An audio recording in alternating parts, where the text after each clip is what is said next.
अस्सलाम वालेकुम व्यूवर्स, कैसी है तेरी खुदगर्जी की एक और एपिसोड के साथ मैं आपकी खिदमत में हाजिर हूँ। आज के एपिसोड में मैंने आपको बताया था कि शमशेर महक के घर जाएगा, उसके बाप से बात करेगा।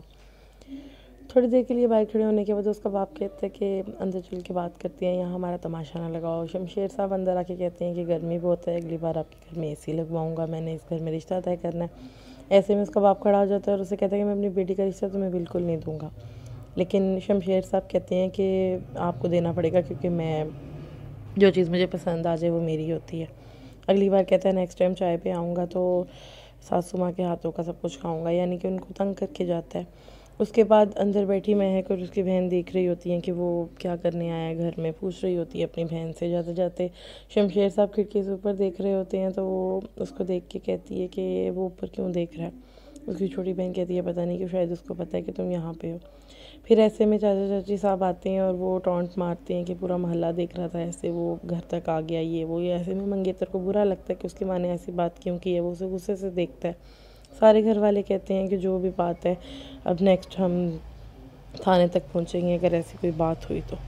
उसके बाद फिर गुस्से की नज़रों से चाची साहब को देखा जाता है कि वो फिर ताने मार के चली गई है। फिर शमशेर साहब के वालिद की एंट्री होती है। वो अपनी बीवी से कहता है कि इसको मुझसे बात करने की तमीज़ नहीं है, रात को इसका दिन चढ़ता है, दिन को रात होती है, हम लोगों के जाने का टाइम होता है, घर के अंदर आता है। उसकी माँ उसे कह देती है कोई बात नहीं, बच्चा है, थका हुआ है, आप छोड़ दें इस बात को।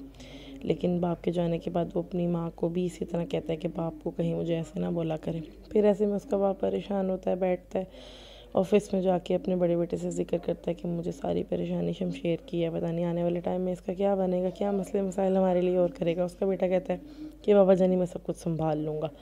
फिर ऐसे में उसकी बीवी और थोड़ी सी बात हो रही होती है आपस में। लेकिन जैसे ही वो कॉलेज जाता है तो कॉलेज में महक के अब्बू को कहा जाता है कि जी आपके इतने अच्छे लिंक थे, आपने हमें बताया नहीं, ये उनकी तरफ से नवाबजादा शमशेर साहब की तरफ से हमें चेक मिला है।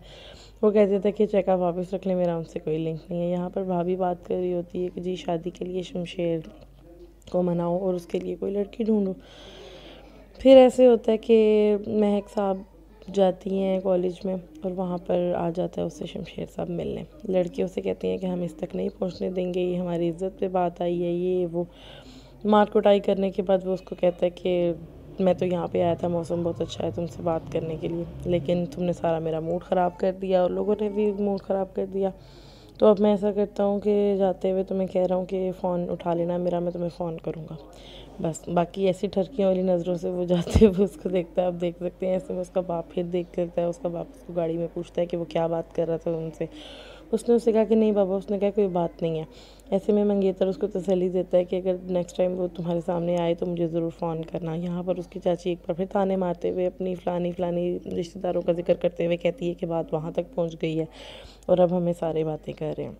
यहाँ पर उसकी भाभी कहती है कि तुम अपने आप को सुधार लो, तुम्हारी माँ ने लड़की ढूंढने की ज़िम्मेदारी मेरे पे लगाई है, जबकि वो उसको तस्वीर दिखा के कहता है कि मैं इससे शादी करना चाहता हूँ। यहाँ पर शमशेर महक के घर के पास आके उसे फ़ोन करके कहता है कि बाहर आओ, मैंने तुमसे मिलना है। और वो अपने मंगेतर को फ़ोन करती है कि उसने कहा था कि कोई भी मसला हो तो मुझे फ़ोन कर देना। यहाँ पे वो उसको फ़ोन कर रही होती है, लेकिन पता नहीं वो फ़ोन क्यों नहीं उठाता, देख के काट देता है। यहाँ पर उसकी माँ तब तक देख लेती है खिड़की से कि वो आके एक बार फिर तमाशा लगा रहा है। इतनी देर में वो हॉर्न बजा बजा के फ़ोन कर करके उसको बुला लेता है। बाप और माँ की आँख खुल जाती है रात के टाइम। फिर वो उसको कहते हैं कि ये फिर हमारे घर में तमाशा लगाना आ गया। उसकी माँ रोकती है कि आज तो बिल्कुल नहीं मैं आपको बाहर जाने दूँगी, क्योंकि आपकी पिछली बार तबीयत ख़राब हो गई थी। उसकी बेटी कहती है माँ बाप, मैं आपसे जो वादा करके जा रही हूँ मैं वो वादा करके ही वापस आऊँगी, आप मुझे जाने दें। यहाँ पे एक बार फिर तमाशा लगता है सारी रात। तो घर वाले कहते हैं कि आधी रात को बेटी कहाँ चली गई है। वो उसको जी कैंडल लाइट डिनर पे ले जाता है। उसके बाद वो कहता है कि तुम परेशान क्यों हो। वो कहती है मुझे आपसे डर लग रहा है।